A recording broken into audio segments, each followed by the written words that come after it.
Now to a big back-to-school concern in many classrooms, sexting on those school-issued iPads. It was a story that we first told you about back in May. And since the beginning of this school year is right around the corner, we wanted to know what's going to be changing this year at Zeeland Public Schools. The short answer, a lot. 24 Hour News 8's Danny Carlson's here with that.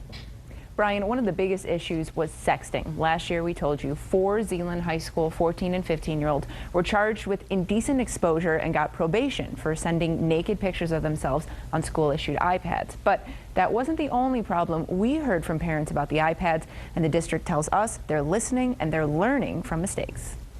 I think if you can also be not afraid to have the discussions, the tough discussions around this technology and what it means for all of us, that's also something that can be very healthy, is to engage in those things and not be afraid and run from them.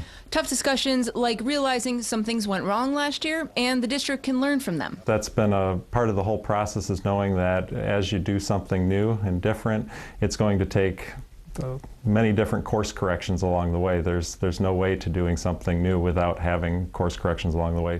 Course corrections like talking to students about what they should and shouldn't do with those iPads before they get one. And not talking about all the things they shouldn't do, but talk about the ways that we want it to be used. Also, after more than 10% of the student iPads broke last year, the district is making school insurance for them cheaper, and it will include a case that we're told is drop and backpack resistant.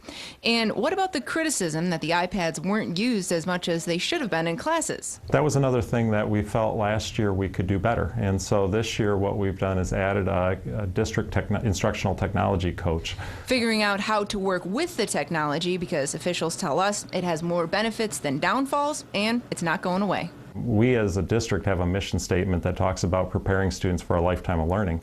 And so it seems to us to fit that we should be engaging in this tough path because we're preparing them for this future. District officials tell us there's no way to know if the iPads are making any kind of academic difference after only 1 year. Zeeland also plans to roll out iPads to younger students this year, but elementary and middle school iPads will stay at school. Sue?